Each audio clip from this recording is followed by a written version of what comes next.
नमस्कार।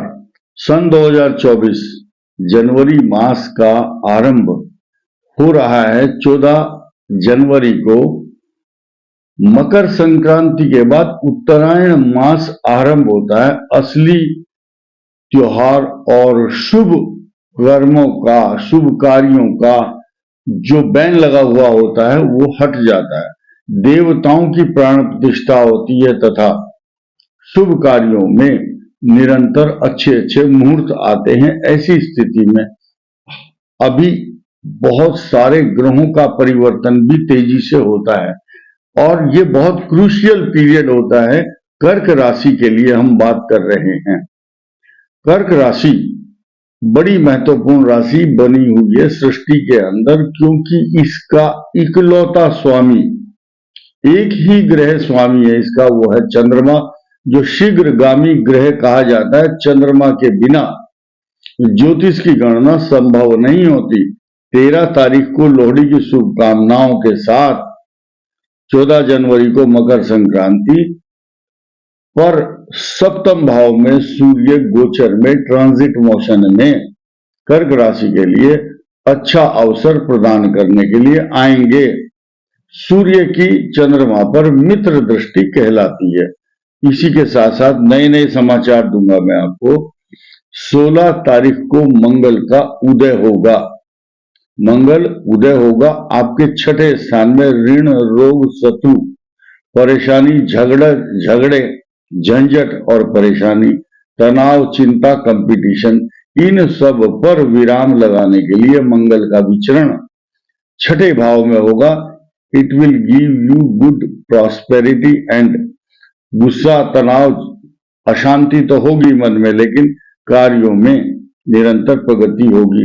18 जनवरी को एक नया बहुत अच्छा अध्याय आपके गोचर ग्रहों में जुड़ेगा। शुक्र जो ग्रह है उसका राशि परिवर्तन हो रहा है,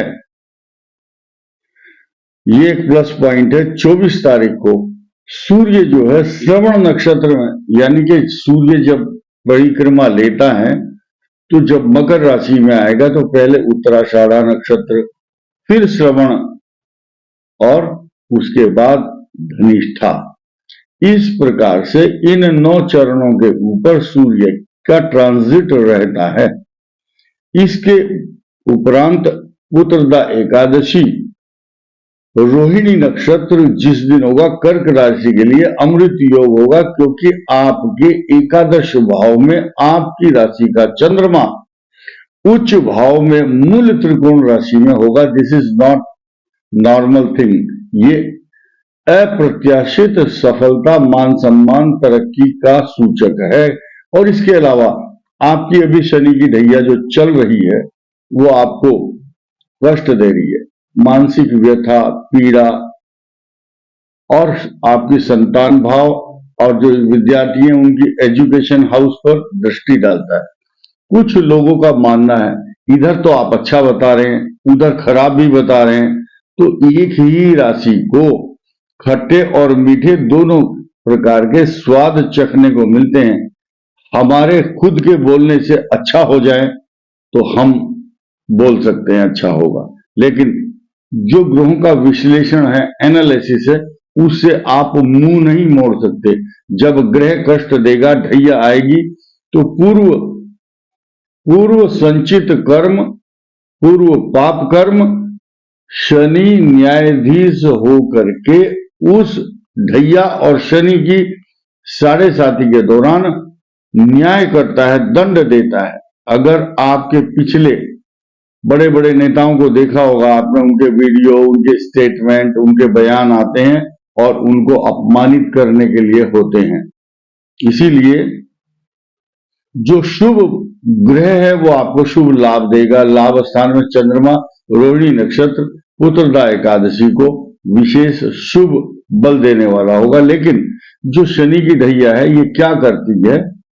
झूठे आरोप, अपवाद तथा अपने ही इष्ट मित्र, परिजन, परिवार के लोग परायों जैसा व्यवहार करते हैं। एकांत में बैठ करके कर्क राशि वाले को रोने को मन करता है, लेकिन जरूरी नहीं है कि रोज ही ऐसा होगा। जब जब ग्रह गोचर में चंद्रमा आएगा तो आपकी चेहरे पर कांति आएगी, प्रसन्नता आएगी।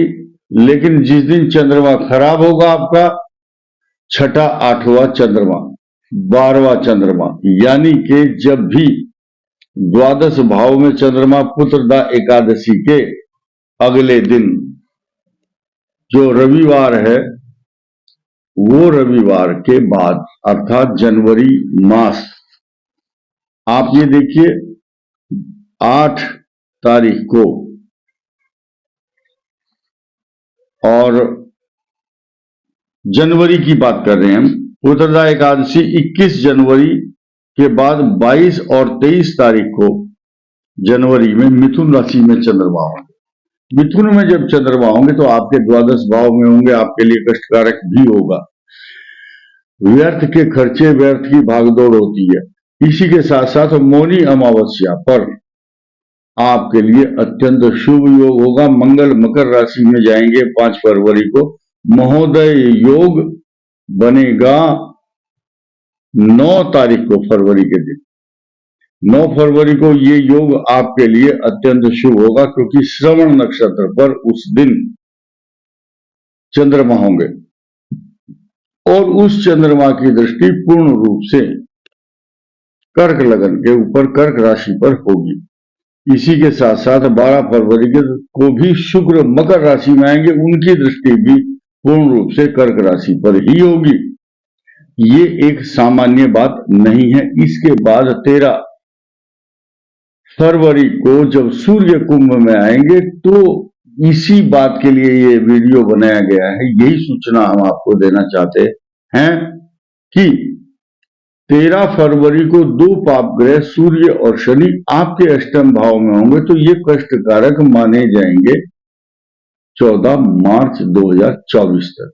इस दौरान आपको बहुत सचेत होकर के अच्छी तरह से कार्य करना है। आपको बीच बीच में